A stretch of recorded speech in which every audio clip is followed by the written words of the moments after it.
Hello Thistledown gang, welcome back to my channel. If you've already been here, if not, hi, it's absolutely lovely to have you here. Please stay and by that I mean subscribe. So last year I did the trends for the year quite late in the year, and I hope I will actually manage to edit and post this before February this year.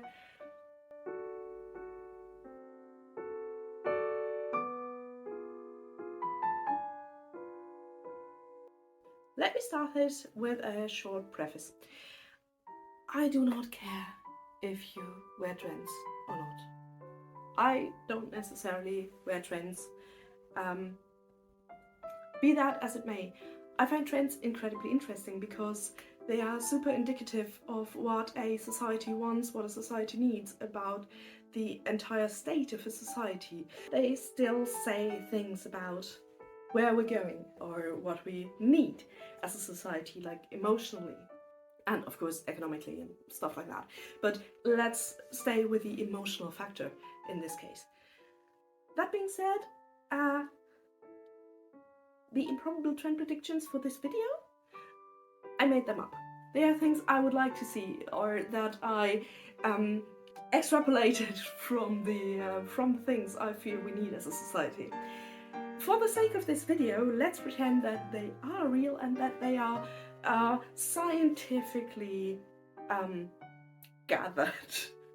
There might be some things in there that I've seen on social media, of course, or in other trend prediction videos or things like that, but I tried not to let these things influence me. They might as well have influenced me subconsciously, although.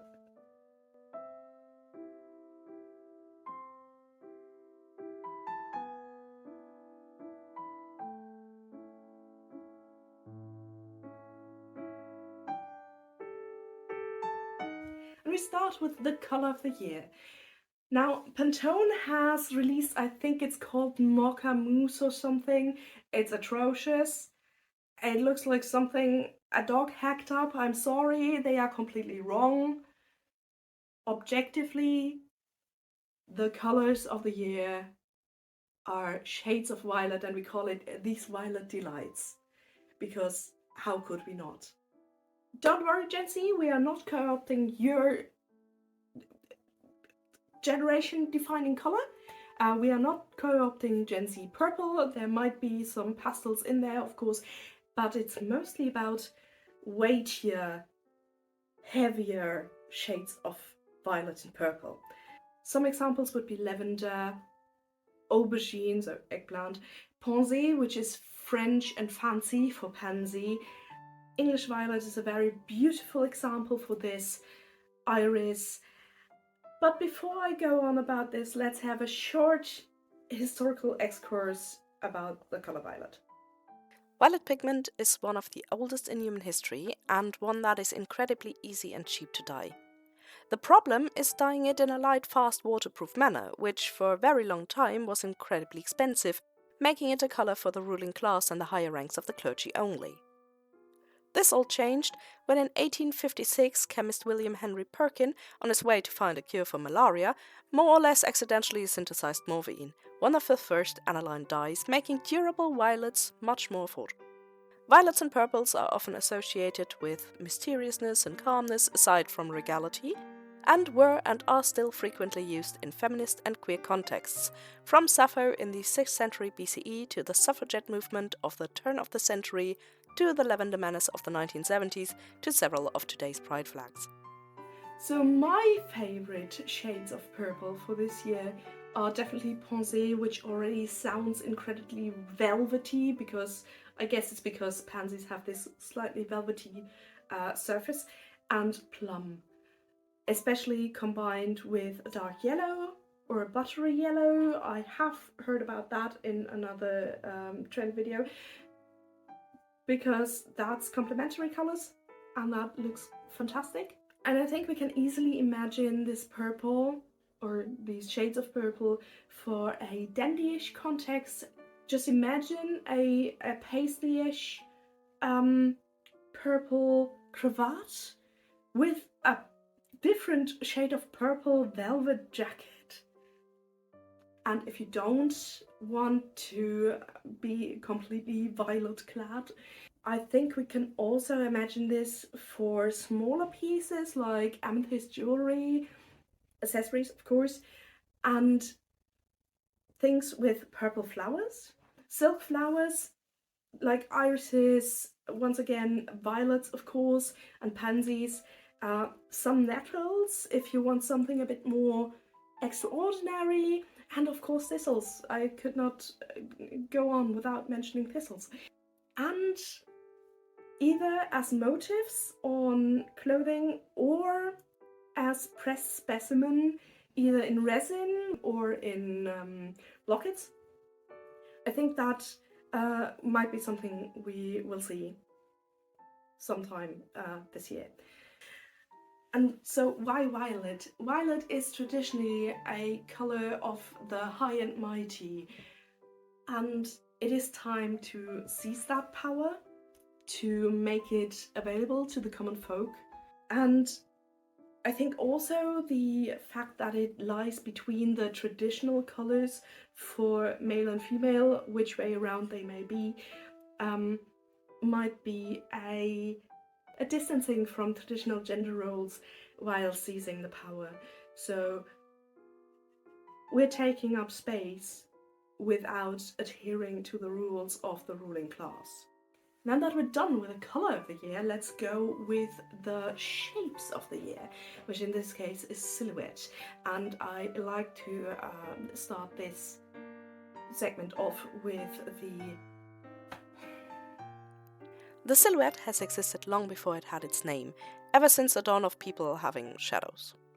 It got its name when Etienne de Silhouette, chief of the French treasury in the early 1760s, started taxing luxury items, and the upper classes subsequently used his name derisively for cheaper alternatives. Paper cuts or filled outlines of people's profiles were much, much cheaper than every other form of portraiture, and the one thing where this term actually stuck. And when I say silhouette in the following segment, please also hear a small little paper cut in parentheses, because the profile of the human is only one aspect of the whole thing. Silhouettes work with almost everything. They do not have to be black, they can be any color you like, and therefore also work on patterns. They do not have to be on a solid color. And I think we will see them either as prints on clothing, like on a t-shirt, simple print, or on a skirt, like on the hem, and a lot in home decor. Because the silhouette is, yeah, it's such an instant classic. It works for a lot of aesthetics, a lot of styles, and it is something that can be handed down. It's kind of a heirloom type of thing. I happen to have actually 2 silhouettes of my mum and her brother that I still need to hang back there. And also it comes in several non-European styles that might also appear as motifs, as inspirations. And what we love about the trend is if it's easy to DIY, and you can make this if you feel the need by either cutting things out, by just painting them, by doing screen printing, making applique, and of course making stencils. And why silhouettes? Because I think it is a countermeasure against the overproduced, very shiny, very perfect, over-detailed and kind of mannerist absurd by now world of AI art. A silhouette is something where you have to use your imagination to fill in the rest, and I can see that coming for fandom or merch things as well. Like, come on, Taylor Swift has a great profile. This is just a matter of time. It is very much about equality and anonymity, I think, and kind of a form of portraiture and depiction that is free of certain beauty standards. Last year we had Baroque as our epoch of the year, and while there's still some influences in there, this year is all about the Belle Epoque. Here's the obligatory history dump. The Belle Epoque is an era retroactively defined to span the time between the 1870s and the First World War in the Western and Westernized world. While of course the discrimination of the disenfranchised still ran rampant, the time saw many positive ideas and changes towards equality and prosperity. It was a time of relative peace, even though the horror of colonialism greatly contributed to the comfort of the middle and upper classes and should not be glossed over. Yet on the outside, it was a time of folly, entertainment, new technologies, and vast amounts of cocoa advertisement in ladies' magazines, with inspirational art styles reaching from Impressionism at the very beginning to Art Nouveau around the turn of the century. And when I say Belle Epoque, I think it's more about the vibe than accuratesse, and it's important to see this as specifically the Belle Epoque and not Edwardian or Victorian, but this very feeling of joie de vivre, of this joy of life with flowing lines and airy sashes and scarves and ruffly skirts and cancan and the cafe and bistro culture of, yeah, very entertainment focused, and the idea of embracing new technologies but also making them very aesthetic. We have these techniques and these methods to make things beautiful, and I think this could also be a huge thing in the maker communities, as in 3D printing, because you can find scans of Belle Epoque items, or maybe even model them yourselves and then print them. I think this might be a trend there as well, not just in fashion. We're of course talking vivacious colors, like very expressive pastels, jewel shades. We still have those from last year, and also the kind of flowiness of some of the things we still have from the Baroque. And there's of course stupidly large hats, and this is where the silk flowers from earlier come back in. I think those can be very well combined, and I see that coming up. And black stockings. Like colorful stockings, sure, but black stockings, especially with pastels or very colorful outfits. I think that is something we will see a lot in the coming year. And of course, I have heard so much about indie sleaze being a thing. Honestly, the starving Montmartre artist is the indie sleaze person of the 19th century.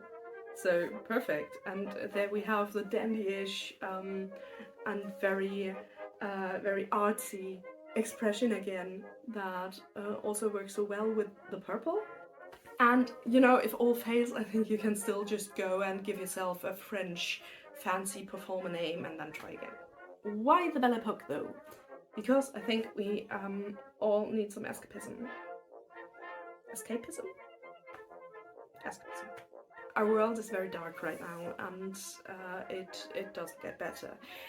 And to stylistically go back to a time where things actually moved, where technology made great developments, where the women's movement made leaps and bounds towards new rights and new possibilities, while we still try to scrape the rest of the things that belong to us for equality together, and have to fight against people trying to take these freedoms that other women and other people fought for. And basically the wish that we would actually go to a brighter future. And yes, the Belle Epoque of course had its problems, as I said in the history part, but the idea of the Belle Epoque, that's what it's about. It's about the spirit and the escapism. Escapism? I'm still not sure. Now that we have the three big things about this year's trends down, we're going into smaller trends, more like motifs and things like that, and the first one of that is the lattice or trellis. But I can see it coming back as applique or print on skirts, on shirts, also on accessoires like hats, like kind of like this one, even though this is woven into, I can see that as applique. On trousers, socks, like knit pieces without any issue. Very much also a trend that could go into home decor, of course, for your plants, for your potted plants. I plan on growing nasturtium and a pumpkin plant on my windowsill this year, and of course I will get a trellis. And also a wall hanging space, you can decorate them with fake flowers and use them to display things as on the vines or on the trellis itself. You can go either diamond or perpendicular. And of course there is the most famous trellis, which would be Morris's wallpaper. If you want to submerge yourself entirely in this trend, you could of course paper your walls with that, or at least hang it as a picture. And of course it is seasonally adjustable, and as we had it last year, we like trends that go from season to season and don't have to be a micro trend. And it's also very easily DIYable with just sewing on ribbon somewhere and then either tacking on some flower motifs or not. And as for why, I think it's because we all need support, and a trellis is a support structure. It symbolizes support for growing without you having to claw yourself upwards all by yourself, all with your own energy. I think we all think that it would be nice to be able to grow without that hardship. A trend that is a leftover from last year and continues into this year is the porcelain doll. Once again, I can see even more doll parts, miniatures. I have seen so many miniature things in decor stores because of a growing trend towards this, used as jewelry, used as accessories. Maybe also some clown influences with big diamond patterns or big stripes, patent leather shoes, ruffs. I'll come to that in a bit. What I see coming up is animal face appliques, like either on a shirt or on your joints, like elbows, knees, maybe shoulders. Yeah, you could probably DIY those by chopping up a plushie. You can also just make appliques. Then there's also a lot of inspiration coming from the old school Lolita side, visible bloomers, lots of lace, pin tucks, heirloom techniques, ruffles and bonnets. I think we might be getting that back because that's been a while. I can also see very much doll makeup, like drawn on lashes and bright blush. And why? Yeah, once again, it's escapism. This is basically a combination of Belle Epoque and the lettuce in terms of cause. It's the feeling of not wanting to have to function in this society. Kind of like I am just an unmoving object. I'm here to look pretty and have tea parties. Funnily enough, it's not a passive style, it's not a passive trend, it's a very active trend. It is an active movement against the male gaze, and while it is anti-male gaze and it is very much a drawing back into a I don't want this, I did not ask to be here, it is also an opportunity to ambush people with your wits and your intelligence while they think you are hapless or useless. Because patriarchy makes most of us useless dolls or objects. Oh god, this is getting too deep. Ambushes on the patriarchy are always a good thing. That and the escapism, like.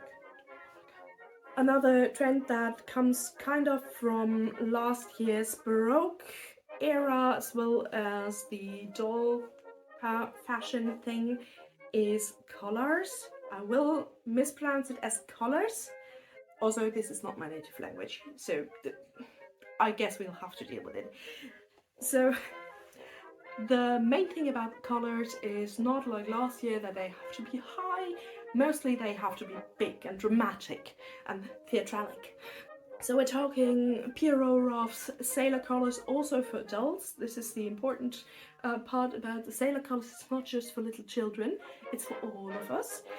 The things that I call the dramatic pointy anime color, which I now learned during the research that's just called a swallowtail, and the Bertha, so this thing. And they're easily detachable, so it's kind of a very flexible thing that you can change out, and it's a trend that is fun enough to dry and, you know, just add to an outfit. You don't have to buy a big thing or make a big thing. There are very pretty patterns for those things around as well. And as to why, life is so dramatic. Life is so dramatic, and some of it has to go to the outside. And I think just the ability of having a normal outfit and then going and putting a ruff on and being clowned for the rest of the day is very appealing. I think that is where that comes from. Also, it changes up the style of clothing very much, and therefore is super sustainable in a way. If I wear a simple shirt and I put a sailor color over it, or I put a high color over it, or I put a Pierrot ruff over it, they look incredibly different and they work for very different aesthetics and styles. So it's kind of a capsule accessory. And the second to last trend would be pattern mixing, which also comes from a kind of sustainable background, I guess.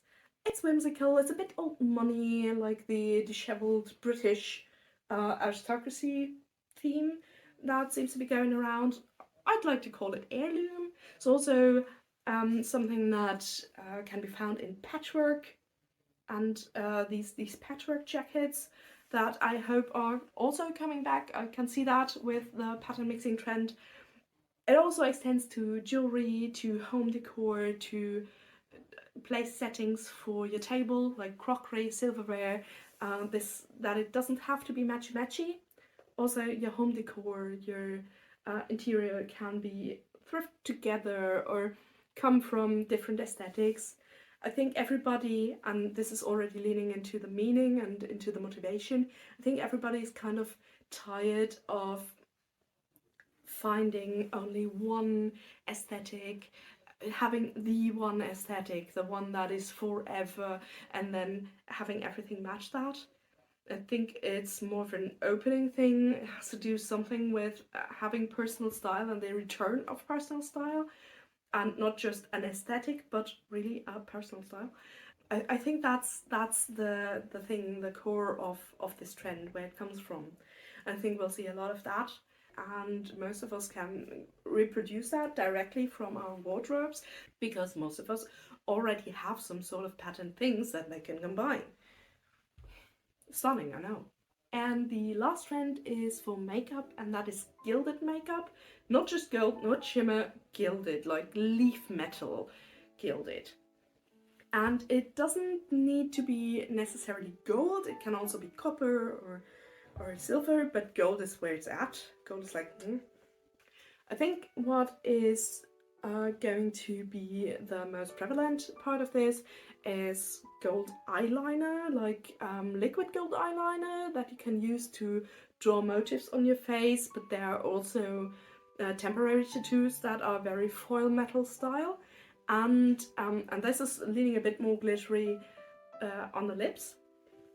Gold lips, like not the entire lips, although I think I've seen that a few times, but mostly just in the middle, like gilding in the middle. Or you can just, if you don't have a gold lipstick, I think what also might come is just putting gloss and eyeshadow or pigment together. But yeah, mostly the gold eyeliner that when it dries, I have one of those, it really looks like gold leaf, and it should be flaky, it should be thick. Or of course, actual metal leaf on your face, like, you know, take eyelash glue and then put that stuff on. I think that's something we will see a lot this year, and I think it's kind of related to the violet cause. It also has something to do with seizing a power, seizing a symbol of luxury, of regality, of those in power for yourself. So that's it for the trend predictions for 2025 so far. I do have notes for the different seasons. We'll see if I get around to make those. I'm not promising anything. Let me know which ones I missed, because I'm sure I missed some that you definitely noticed, that are also collected by a team of experts. And if you liked one in particular and you would like a more in-depth video about that, let me know as well, because I would like to sink some of my time into that research, if you would like me to. So I hope you were at least amused and at best inspired by this video, and thank you so much for watching, and I hope you have a lovely time until we meet again. Be kind to yourself, be kind to others. Bye!